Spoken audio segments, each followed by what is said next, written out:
A very good evening to you and welcome to RTV News with me, Fiona Mbabazi. People living in areas where there has been a recent spike in COVID-19 cases say they are stepping up efforts to properly implement the preventive measures that are put in place. However, they say they have been actually surprised by workmates turning up infected when they least expected it. We do have the details with Serge Nore. Alphonsine Mutuminga is a market vendor in Nyarugenge district, and she says that she was shocked when her friend and colleague was found to have contracted COVID-19. We found out after getting tested because we went together and we queued up. She was behind me with others in front. After we came back here, she got a call informing her that she is positive and should immediately go home and self-quarantine for 2 weeks. We all became scared in the market because we share everything here. You cannot tell that a person is infected just by looking at them. Youth volunteers in the market admit that people had started becoming complacent about implementing the preventive measures in place. Before, people were really implementing the measures because they understood the gravity of the situation.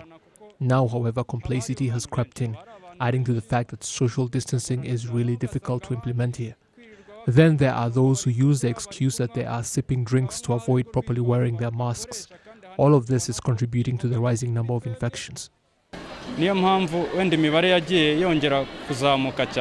Some parts of Kigali City are now seeing a rising number of infections compared to others, including the Nyarugenge market and the cell of Itetero in Muhima sector, where 10% of all people tested were found to be carrying the virus. More than 60 people were found to have been infected at Rwanda Industries, resulting in its closure for a week. Last year, Itetero went into its own special total lockdown because of the high numbers of infections in the cell. You cannot progress because there is really nothing you can do when a total lockdown is imposed. Yet you must continue paying your rent, and your kids need to eat. They go hungry, and so do we, the adults. If we are not careful, we could find ourselves in another total lockdown. On Sunday, 227 new COVID-19 infections were discovered, 111 of them in Kigali City. So at this rate, not just people in Itetero should be worrying about another total lockdown. Before we enter the market, we must wash our hands, respecting social distancing, and we use digital means of payment.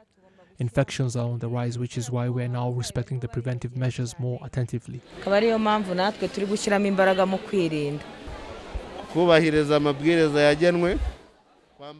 We must respect the measures in place, wearing face masks properly and washing our hands with clean water and soap.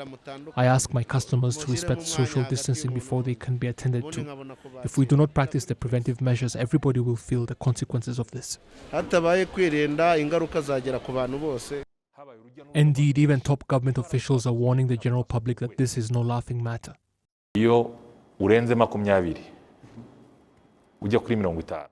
When you have more than 20 people infected per 100,000 people tested, pushing towards 50, things take a turn for the worst. Beyond 50, it's too late, and the strictest of measures must be implemented to salvage the situation. In August last year, we were at 75 infections per 100,000 people tested, and by January-February this year, we had hit 120 infections per 100,000 people, and we went into a total lockdown. If we exceed the current infection rate, we will be entering dangerous waters. But we still have the opportunity to bring this under control if people would only take responsibility and respect the preventive measures in place. We must all share this responsibility.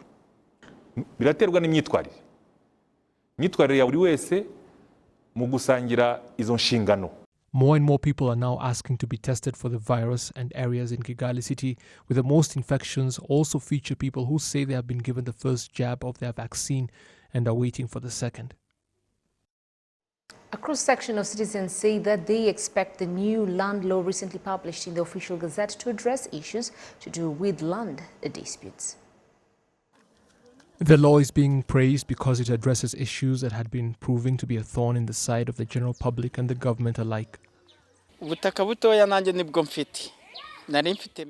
I have a small plot too, and I am happy that I will now be able to apply for a land deed. and will not have to have joint ownership with anyone else, as it was before when people would merge their land to meet the minimum size requirement. It always caused problems, especially when it comes to paying taxes and respecting boundaries, with people encroaching on your land saying they hold a deed. People will also now be able to rent land from the government for a period of 99 years instead of the previous 20 renewable years for residential areas and 30 years for industrial ones. The Legal Aid Forum says it is happy about this and other issues that have now been addressed. Here we must note that it was addressed because in the new law everybody with land must allocate space for a public road, but it also stipulates that a ministerial order must detail the exact requirements for this. The law now also requires that people like spouses both sign documents pertaining to the transfer of land ownership, even if one of the spouses is not indicated on the original land deed as the owner. We are happy about this because it will reduce disputes. Another new feature of the law is that agricultural land as well as plots in forests can also now be divided into smaller ones, but certain regulations must be respected. It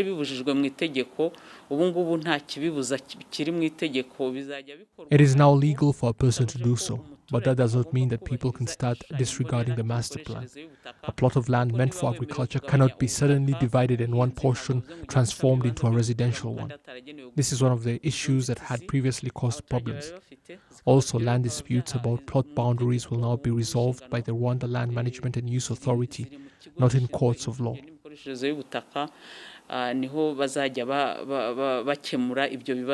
The new law also addresses the issue of the lodging and cancellation of a caveat when it comes to land transfer. We are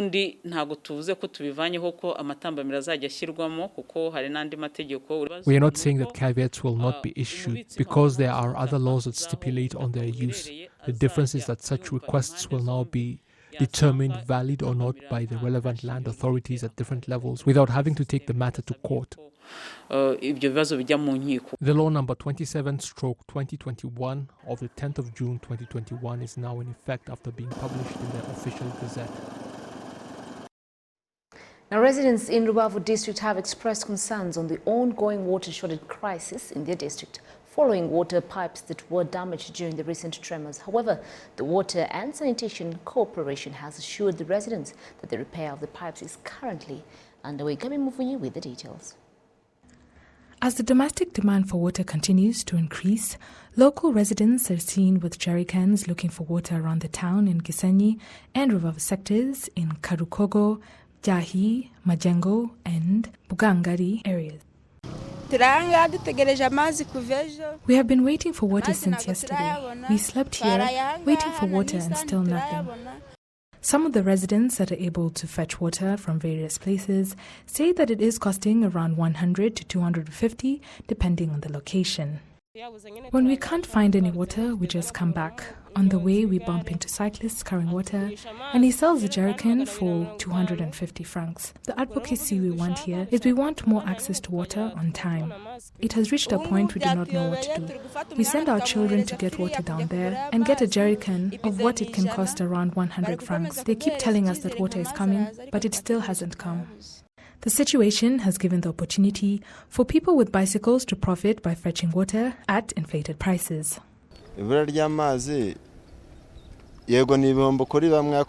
Water shortage is a disadvantage to you, but it is a benefit to us cyclists.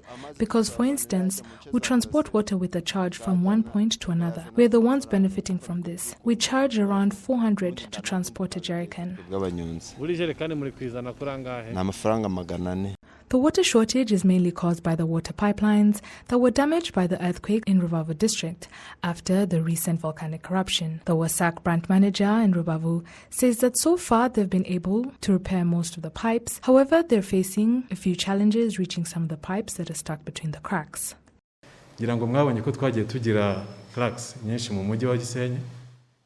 I think you have seen that we have many cracks in the road here in Gisenyi, to the extent some have reached into people's homes. Some of the pipes were also destroyed by these cracks, so we are gradually working on them, like the one that transports water from Bugangari area. But because of the earthquakes and the cracks, the pipes split in a place that we're unable to reach, where the water is leaking onto the soil.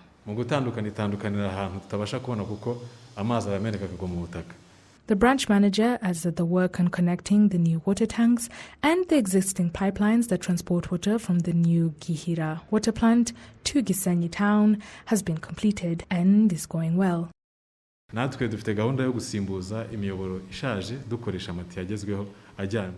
We have plans to change the old pipes to new modern ones in areas that are mostly affected by the earthquakes. These new pipes are called HDPE. They are more flexible, so in a situation of an earthquake, they can shake, but they do not break like the metal ones we currently have.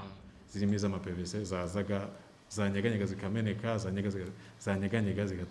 Wasak branch manager has assured residents that in the next 4 days, the water shortage issues shall be resolved. Gabi Movunyi for RTV. Now, citizens of Nyamirambo in the area known particularly as Birjogo have been urged to properly use the opportunities that lie in the recently established infrastructures in their area. Gabi Movunyi tells us the details. Nivu Guruskwa Ramazan has been living in Birjogo cell of Nyamirambo sector for more than 40 years. He says he was surprised when he once came back home and saw construction had begun right in front of his house. When I came back home, I was shocked to see construction machines right in front of my house. We were sad to see development coming up and stopping right in town. And yet, we are here in the heart of the city and still lived on marron roads.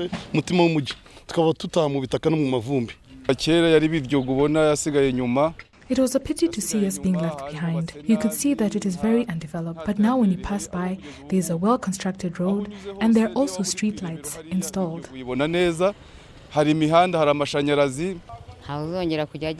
From now on, we no longer walk on dusty roads. As you can see, we're doing quite well in Birjogo.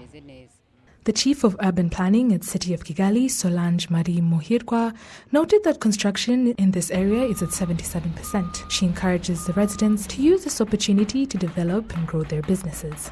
We urge people to make good use of this opportunity provided by the government. We also urge them to seek documents, renew, and to increase the value of their properties, but we urge them to do so in accordance with the Kigali City Master Plan. The city of Kigali says that this project has a budget of $10 million, which includes road construction, street lighting, the building of water drainage systems, and a playground for children to play. The city of Kigali also says that next year the construction of roads in residential areas will begin in Nyabitsindu, Kimisagara, and Gatenga. Gabi Movunyi for RTV. The 26th General Assembly of the African Organization for Standardization was held in Kigali this Monday under the theme "The Beginning of Trade Among African Countries" under the AfCFTA agreement, repositioning Africa to trade within itself through standardization. On the first day of the 64th African Organization for Standardization Council meeting, members emphasized on the need for harmonized standards and conformity assessment systems for the seamless trade flow in a single market under the African Continental Free Trade Area Agreement. Presiding over the official opening, the Rwandan Minister for Trade and Industry, Beata Wamaliza Habyarimana, reiterated the time is ripe to emphasize the understanding of the linkages between global trade, export competitiveness and sustainable development, and also reckoned that standardization is at the forefront to enable development of mutual beneficial trade. The Director General of the Rwanda Standards Board, Raymond Murenzi, called on more collaborations between the bodies. We are going to share more information between the bodies to know how each country is working when it comes to standardization.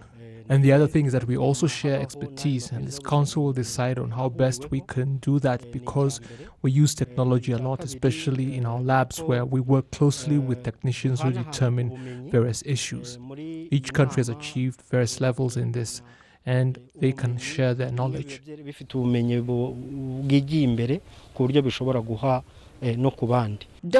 Hamogen Sengimana, the Secretary General, African Organization for Standardization, explained that a fully functional and internationally recognized quality infrastructure remains the invisible architecture and an essential pillar for Africa's aspiration, especially when it comes to achieving an industrialized continent under the AU 2063 agenda.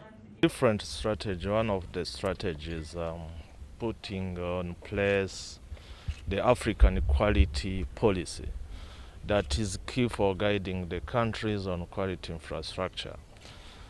Second is the preparation of technical regulation framework. And third is linking with stakeholders through the Made in Africa Guide.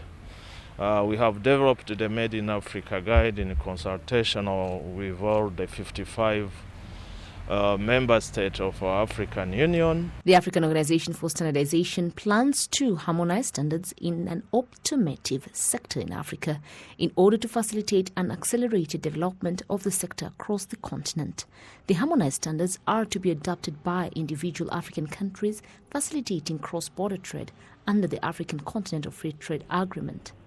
ARSO is expected to launch the completed harmonized African automotive standard this month in 6 African countries, namely Rwanda, Ghana, Nigeria, Malawi, South Africa and Zimbabwe.